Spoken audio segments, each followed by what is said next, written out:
Company এবং ব্যক্তি আলাদা। পরিচালক অপরাধ করতে পারেন, কিন্তু কোম্পানি নিজে একটি জুরিস্টিক পারসন। আসসালামু আলাইকুম প্রিয় দর্শক, কেমন আছেন আপনারা? আশা করি ভালো আছেন। আমি Farhaduddin Ahmed advocate, AAA division, supreme court of Bangladesh. স্বাগত জানাচ্ছি আপনাদেরকে কোম্পানিজ অ্যাক্ট 1994 এর ধারাবাহিক আলোচনার 29তম পর্বে। আজ বাংলাদেশের কর্পোরেট আইনের একটি অত্যন্ত সংবেদনশীল এবং গুরুত্বপূর্ণ জাজমেন্ট নিয়ে কথা বলবো। এটি ডেস্টিনি 2000 লিমিটেড সংক্রান্ত। 2012 সাল থেকে ডেস্টিনি 2000 লিমিটেডের কার্যক্রম প্রায় স্থবির, কারণ এর শীর্ষ কর্মকর্তারা দুদকের মামলার জেল হাজতে ছিলেন। কোম্পানির বার্ষিক সাধারণ সভা বা AGM এটার হচ্ছে না, হাজার হাজার বিনিয়োগকারী এবং কর্মচারী বিপাকে। এই অবস্থায় আদালত কি সমাধান দিলেন, চলুন আমরা আজকে জানার চেষ্টা করব। আসলে আবেদনকারীরা 1994 সালের কোম্পানি আইনের মূল 3টি ধারার সমন্বয়ে প্রতিকার চেয়েছিলেন। সেকশন 81(2) নির্ধারিত সময়ে AGM করতে ব্যর্থ হলে আদালতের অনুমতি নিয়ে তা সম্পন্ন করা। আর সেকশন 85(3)-তে আছে, যদি কোনো কারণে সাধারণ সভা বা বোর্ড মিটিং ডাকা অসাধ্য হয়, অর্থাৎ ইমপ্র্যাকটিকেবল হয়ে পড়ে, তবে আদালত নিজ উদ্যোগে সৌমোটো বা আবেদনের প্রেক্ষিতে কিন্তু সেই সভা ডাকার নির্দেশ দিতে পারেন।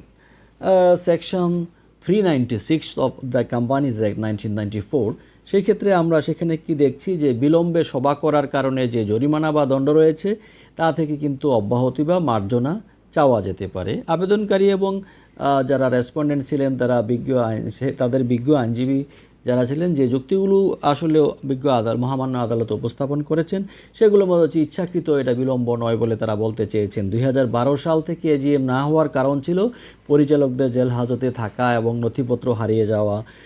এটি অবহেলা নয়, বরং পরিস্থিতির বাধ্যবাধকতা বলে তারা উপস্থাপন করেছেন। কোম্পানি এবং ব্যক্তি আলাদা।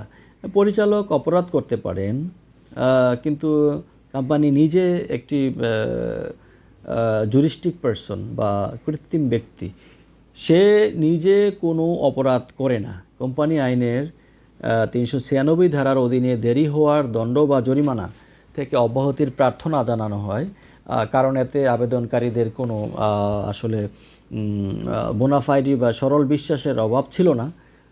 এটা ছিল আর্গুমেন্টেড বিষয়। তো কোম্পানি বেঞ্চ যে বিষয়গুলো তার জাজমেন্টে নিয়ে এসেছেন, সেগুলো হচ্ছে কোম্পানি একটি স্বাধীন সত্তা।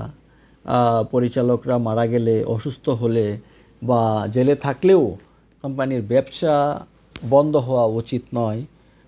সেই ক্ষেত্রে স্টেক হোল্ডারদের স্বার্থ রক্ষা করার ব্যাপারে কিন্তু এই জাজমেন্টে চলে আসছে। পরিচালক জেলে যাওয়ার কারণে বিনিয়োগকারী, পাওনাদার এবং যারা কর্মচারীরা কেন কষ্ট ভোগ করবে? তাদের মানসিক এবং আর্থিক যন্ত্রণা থেকে মুক্তি দিতে কোম্পানি সচল রাখা জরুরি। এই বিষয়টি কিন্তু জাজমেন্টে আসছে। কোম্পানি আদালতকে কিন্তু এই রায়ে ombudsman of the corporate sector, corporate খাতের যে লোকপাল বা অভিভাবক হিসেবে অভিহিত করা হয়েছে।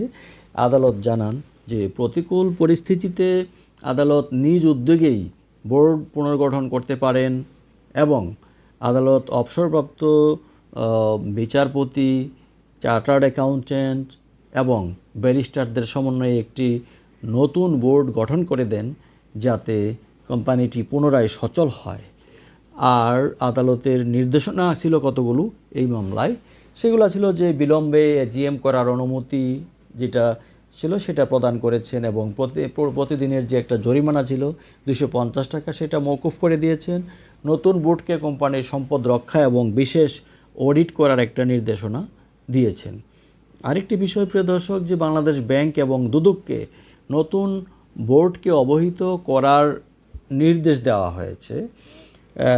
এই মামলার থেকে আমাদের কি লেসনটা আমরা পেলাম? পরিচালকের যে অপরাধ আছে, সেই অপরাধের দায় কিন্তু কোম্পানির উপর চাপিয়ে দেওয়া যাবে না এবং ব্যবসা বন্ধ করে দেওয়া ন্যায়সঙ্গত নয়। আর আইনজীবীদের জন্য এটি কোম্পানি আইনের 85(3) ধারার ক্ষমতার একটি উজ্জ্বল উদাহরণ।